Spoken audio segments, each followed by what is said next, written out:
Hi everyone, and welcome to Facebook Live at lunch with PACT. Really pleased to welcome everyone who's joining us now and maybe watching us later as well, maybe over your sandwich.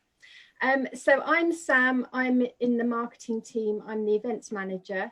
Louise, do you want to give everyone a wave? So Louise is our adoption team manager for the London team, and Lillian is joining us today. Thanks, Lillian. Lillian's our adopter who adopted through the Foster to Adopt scheme, and we'll be talking about that in a bit. So to start off the session, Louise is going to talk about what Foster to Adopt means and how we can go about that. And then we're going to do a few question and answers with Lillian. And then if you've got any questions, pop them in the comments box and we'll pick them up at the end and we'll do a Q&A and then we'll do closing. Okay, Louise, are you happy to talk about what fostering to adoption means? Yes, sure. Thank you, Sam. Okay, so fostering for adoption, it involves placing young babies with potential adopters who are also approved as temporary foster carers while decisions are made about the child's future within the family court process. And the good thing about fostering for adoption is it provides early permanence for babies where the prognosis of rehabilitation to the birth family is sadly quite poor. Fostering for adoption reduces the delay and the number of placement moves for children, and it's primarily used for the very young babies where the care plan is adoption. And then adopters can then go on to adopt the baby if the court decides that the plan is adoption and the court decides to make a placement order where the child can legally be placed into an adoption placement. So the children are usually young babies, very young children. The benefits of fostering for adoption is, as I've said, it reduces delay, and sometimes a baby can come straight out of hospital and into their temporary foster placement, which will hopefully go on to be their adoption placement. So they'll have fewer changes of carer. It allows the adopters, while they're acting as foster carers, the opportunity to bond with the baby and share all those firsts that they would miss while all the courts were making decisions, because that can take up to sort of 26 weeks. So it means that the child can be there in placement. It also gives the adopters a better understanding of where the child's come from and their identity, an understanding of the birth parent's circumstances if direct contact is happening. Sorry about that. The risks of the foster for adoption scheme is there's uncertainty around the child, because the children are very young, and so their future development is uncertain due to the baby's age at placement. And obviously the biggest risk is that the court may decide to return the child to the birth family, but this is a rare occurrence, and you know, there's something that sort of doesn't happen very, but it is obviously you know, one of the risks. So the process is that you are approved you're assessed and you're approved as an adopter, a PACT adoption panel. And once you've been approved as an adopter and you've been recommended for this scheme, that means that if you're linked with a child who is available for the fostering for adoption scheme, you will be temporarily approved as a foster carer by the local authority for this named child, so the baby can be placed with you while these decisions are made. The thing about fostering for adoption is, while you're acting as a temporary foster carer for the baby, you take on the role of the foster carer, which means that you would get a fostering allowance. you would have a supervising social worker who would, and you have to make notes of the baby's sort of routines and progress, that type of thing, and file those sort of securely, because you are taking on the role of the foster carer during this time. When we're assessing people for the adoption process, and we're looking at whether or not they would be suitable for foster for adoption, we look at qualities in an adopter, such as resilience, emotional resilience. There is a risk to it, and it's about being very child focused. So basically, whatever the eventual plan is, you know that it's for the greater good of the child. And so basically, as an adult, you are taking on all the risk on your shoulders, rather than the child being sort of moved around. The other thing that we request for our foster for adopt carers is that they are able to be flexible. They are able to travel to contacts with birth parents, and they feel comfortable doing that and confident doing that. And also that they have a flexible situation at work, because it may be that they have to give up work quite swiftly, to actually have a child placed with them. And then the great thing about this is, once the placement order has been made, the foster carers, who are approved adopters, can then go on to put an application in to adopt the baby once the final decision has been made by court. Is that okay, Sam, or something else? Yeah, that's good. That's good. And roughly, what's the timeline for that? So you're talking about the court process. What's that timeline look like? Okay, so the court process, it has to be done. The court process has to be completed within 26 weeks. So we're looking at sort of a possible sort of 6 months process. Often with the children available for foster for adoption, sadly they're not, there may be one of multiple siblings that have already been adopted. So assessments will have probably already started, and plans will have already been made. So things will be sort of in the process. Okay. And in terms of, so with a straightforward adoption process, and the adopters see the profiles of children, do the foster to adopt adopters have a choice about the children that come to them? Yes, absolutely, Sam. So it's the same as when you're looking at profiles on LinkMaker, or when you're looking at profiles with our specialist family finding team. They will just be there as they would be any other time, and it will say on there clearly that the baby is available for a foster for adopt placement. And sometimes, we talk to local authorities as well. And local authorities that we've got good relationships with who know that PACT adopters are of high quality, will sort of contact us directly to see if we've got anybody available who's been approved as an adopter who is suitable for foster for adoption. And are there many children waiting under this scheme? Yes, there are. Yes, there are actually. And another way that we see this in PACT is when we've placed a sibling, and then it may be that maybe 12 months later a baby's born, and this is quite a usual practice that we've seen in PACT, and that's where the local authority will then approach us to see if we would talk to our adopters who've adopted the sibling, to see if they would be able to consider having the sibling living with them as well.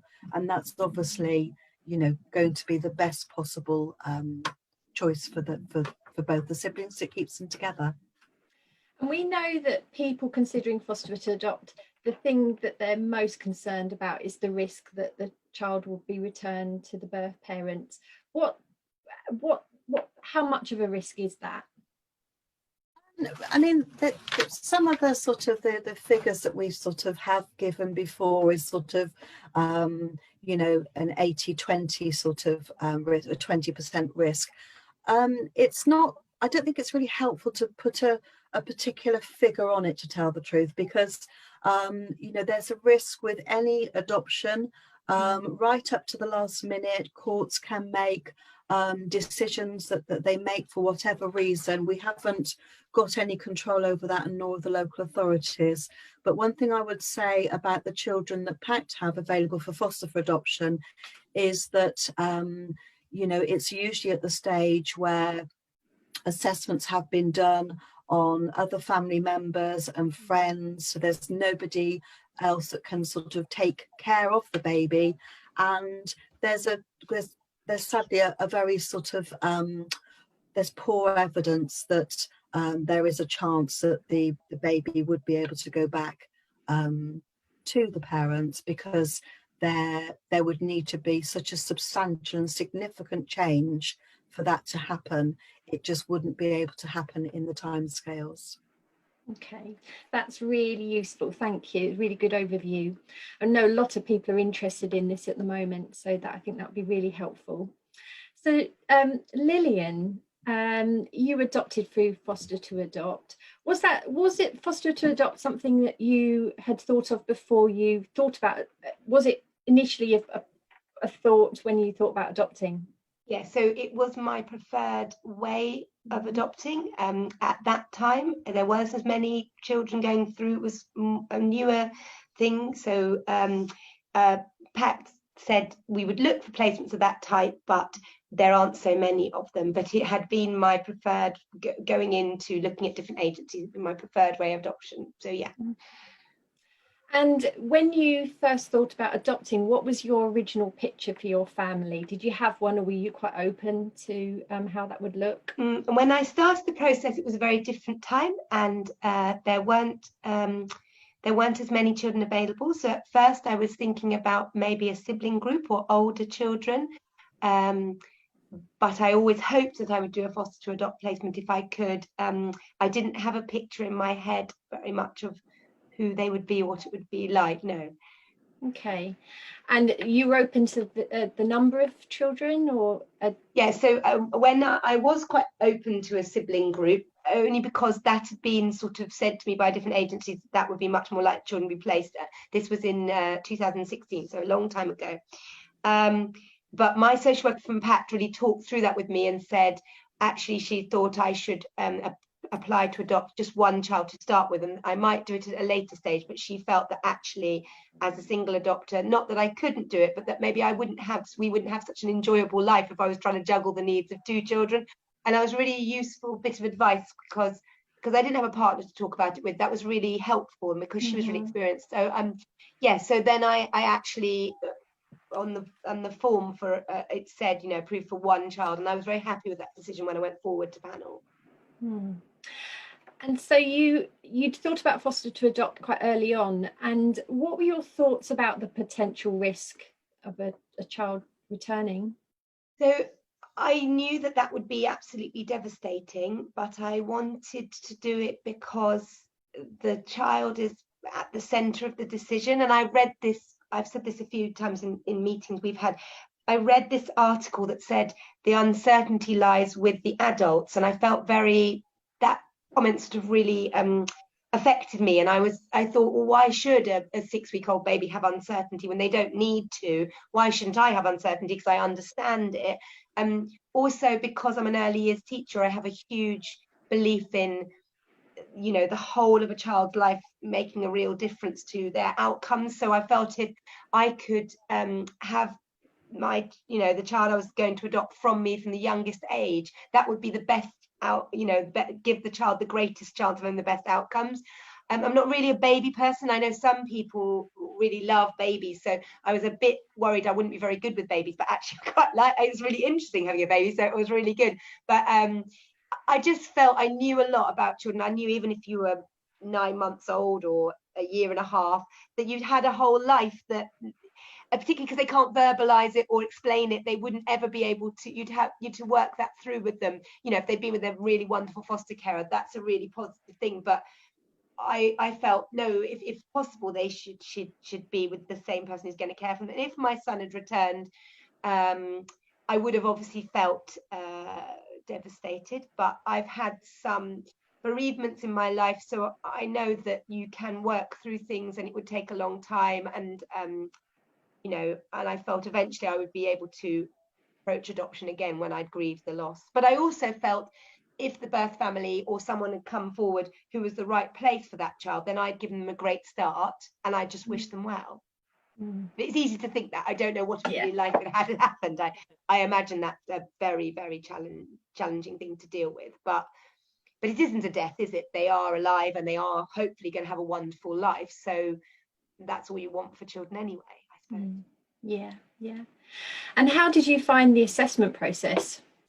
So the assessment process was exactly the same. It was I had two social workers at PACT. So I had a social worker that took me through to panel, and then a second social worker who came on board after I was approved, and both of them were excellent. The first social worker was a trained counsellor, so she was really good to talk to, and I found the sessions really, really useful, and she was very supportive but also challenged me. And I enjoyed the preparation groups and talking to other adopters. Yes, and there wasn't any specific preparation on foster to adopt. And my social worker, I don't think either of them had done a placement like that before. So we all just learned about it together, whereas now it's much more common. So that would be different. But I just kept coming back to, that's the type of placement I really hoped for. It seemed quite unlikely I was going to get one, but actually then it was, so that was great. And you've talked before about that looking at the profiles was a bit hard to go through. Yeah, so after panel, when you're approved, that night I got sent something like 14 profiles that night from PACT, and I opened them in my bed at like 11, and lots of people write on sort of blogs, or they'll speak and say, oh, and then I saw the picture, and I knew that was my little boy, or that was my, you know, those were my two children. I had no idea. I just found the whole thing just dreadfully overwhelming, and I felt I didn't feel drawn or not drawn to children. I thought they all seemed really delightful, and I didn't know what to do, and I found link maker very hard, because you are sort of selling yourself, and it just, to me, the whole, I've almost felt like I'd just rather someone just brought someone round and was like, here you go. But obviously that's not what happened. Lots of people love having the control. People are all different, aren't they?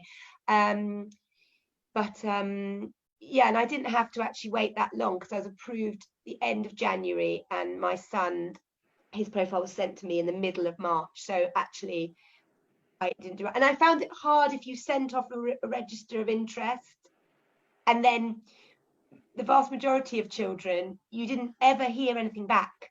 You didn't hear a yes or a no or anything. And that was quite, it was just really struggling. And people were asking me questions, you know, friends and work colleagues, and, you know, saying, oh, is your baby coming yet? You know, and that's quite stressful, I think. So that was the part of the process I found the hardest. Sorry, Louise. Yes, I was just going to ask you, Lillian, you mentioned there that it's quite overwhelming to have like lots of profiles. What support did you get with that from PACT? Because at that point, my social worker wasn't approved, wasn't given to me. So I did that bit with my family finder, and she was great. She was amazing. So my family finder gave me lots of suggestions, and then I did ask her, because obviously they're completely confidential, these profiles, so you're not able to share them with even your support network. But I did ask them if I could share them with my mum and dad, because they were going to be a big part of, because I didn't have a partner. And I think but that might be really hard, because what if your partner and you disagree about somewhat, you know? So that helped, talking about that. And the family finder was called Hannah, and she was incredible, and just, you know, and she really helped me with the whole, this because I was like, I don't get the feeling. Am I supposed to get a feeling? And she said, oh, people don't get a feeling all the time. They should stop saying that in the groups. So that was really, really good advice as well. But it's just, you've wanted it for so long, haven't you? You've wanted to be a parent, and suddenly there are children that you're looking at. And I think that, you know, it's quite for me, it was the most complicated part. I don't know if what other people find, Louise. Some people enjoy that part of the process, or does everyone find it quite? Yes, very mixed actually. But I think most people, I think most people just sort of feel very well supported by our family finding team and our social worker, that there's always someone to talk to and talk about, and talk about things with. So yeah, I think as well, because if you have a birth child, they just come, don't they? You're not making choices, and I think the support was excellent, but it's just such a big decision. I found that, and of course you're not making it anyway. There's lots of people involved, social workers, so yeah, I find that bit hard, I think. And then how's life been since your little boy came to you? Oh, it's great. So yes, he came. I got a phone call. I mean, this is how good she was, the family finder. I was out with some other adopters from PACT who hadn't adopted yet, and we were out at a restaurant, and my phone rang at 9:30, and I was like, oh, it's Hannah from PACT. And so I went out in the street, and she said, I'm going tomorrow to my son was from the coast, and she said, I'm going to that local authority tomorrow, and he is 6 weeks old, and they want a foster to adopt placement. I'm going to recommend you. Are you happy for me to do that? I'll send it to you now, and you can read it. And I mean, that's amazing, isn't it? And then it was only 2 weeks later that then I went down to have 2 weeks of introductions and met him, and he was 8 weeks old. So it was incredible when the foster carer put him in my arms, and I was like, oh my goodness, yeah, it was just the most amazing moment. Lovely. And so how long has he been with you? He came to me on the 13th of April 2018, so 2.5 years. So he's 2.5, because he was born on the 29th of January. And it's been absolutely great, and I've really, I felt really supported by his social worker from his local authority, and from the PACT social worker, and we had some extra meetings because he was a foster placement for 2 months, and that was really good. All the professionals that were involved were just great, and I love being a mum, and he's jolly and chatty and busy, and he's delightful. That's lovely. That's lovely. And he's a very cute little boy, isn't he? Yeah, he's quite nice. Yeah, he's going to run in and Facebook Live. Oh, thank you so much, Lillian. That's really, really useful. And thank you for being so open on this session. So if anyone's got any questions, I don't know if you've got any in the comments yet, but we'll wait a couple of minutes and see if anybody's got any questions for Lillian or Louise. And just to say, while we're waiting, if there are any questions, just to say that if you're interested in foster to adopt, then speak to our inquiries team, have a look on our website. There's lots of information. And I would recommend, if you haven't been to an information event, then come to one of those. They're via Zoom at the moment. And we've got one next week on the 27th. I think that's Thursday. So you're very welcome to come to that, and to ask our social worker on that session anything about foster to adopt or anything else. Okay, we've got a question. Do foster for adopt applicants receive the same post-placement support as other PACT adopters, Louise? Yes, absolutely. Absolutely. Completely the same. Yeah. And that's a really strong aspect of adopting with PACT, isn't it? We hear time and time again people come to us because of the support that we offer. So that's really important. We've got lots of different tiers of support as well. We've got our adopter champions, who can provide a phone call. We've got our Strengthening Families team. We've got our wonderful adopter hub, where there's so much advice and so many resources on there, and we've got our FACTS therapeutic team as well. So you're very well placed for support if you adopt with PACT. And can foster to adopters go to the same training and the prep groups and all of that? It's exactly the same, isn't it?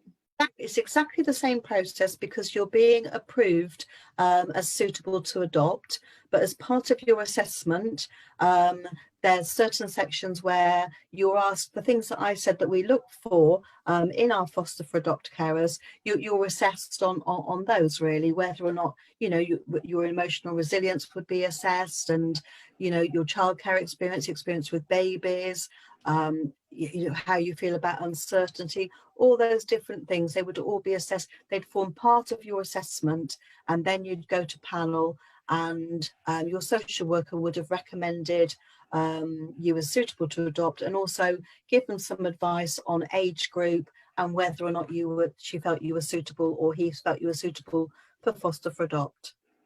Thank you. How long on average does the whole process take? So the assessment, the adoption process, takes 6 months. The first stage is the information gathering and the reference stage and training. That takes 2 months. And then the home study, the assessment, that takes 4 months. So the government guidelines and timelines that it takes 6 months from when you register your interest until when you are approved at panel. Thank you. Question for Lillian. How did you meet any of your son's birth family? Yes, I didn't. I was very open to contact. In fact, would have been quite interested to do that, because I think then you can talk to your child about your mummy was like this, you know, your birth mummy was like this when she talked to you, or you might see some, you know a little bit more about them if you did it in a contact centre.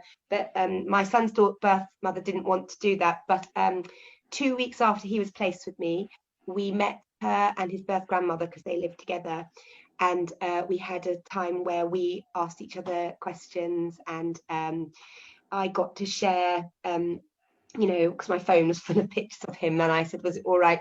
So I was able to share some videos of him, and he hadn't been very well, and he'd been at Great Ormond Street, so she'd been very concerned about that, and so I was able to show that the medication was helping him, and that, you know, that was nerve-wracking, but it was a very positive meeting. Mm. Really and now we have letterbox contact, so she and I, and so some adoptions that doesn't carry on, but actually she's written, we do it once a year, and both 3 times she's now replied and sent back a letter, so that's really lovely, and photographs for me to show him. That's really good. And Lillian, how did you find giving up work? And have you gone back to work now? A teacher. So I'm about to go back to work in. I'm a teacher. I was an assistant head. I was very busy. Quite like giving up work. It's quite fun. But I really love my job. So I did miss it. And I had to be very open with school, because we knew that there could be a very quick turnaround in terms of the baby being placed, which they were aware of. And then I went back 2 days a week. We moved from London to the countryside now. So I stopped working there in July, expected to be doing supply this term. Obviously haven't been, but I started a new job in September. So that would be the first time that my son will be going to nursery and I'll be at work. And we've moved really near my parents. So my mum's going to be driving there at 7 in the morning. Lucky woman. Yeah, I'm looking forward to going to work for using my brain, but I'll miss the time we've had together. But actually, even though this time hasn't been great financially, it's been very precious to have that time. So yeah, and I prepared to be able to have a year before I went back to work. That was really important to me. Okay, that's great. Thank you, Lillian. I think that's it for the questions. So thank you to everybody who's put those forward. And thank you, Lillian, and thank you, Louise. Really appreciated it, and been lovely to hear your story, Lillian.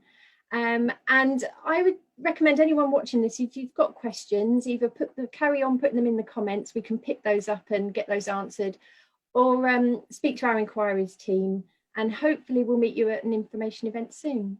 So have a lovely afternoon, everyone, and we'll see you later. Take care. Bye. Bye. Bye.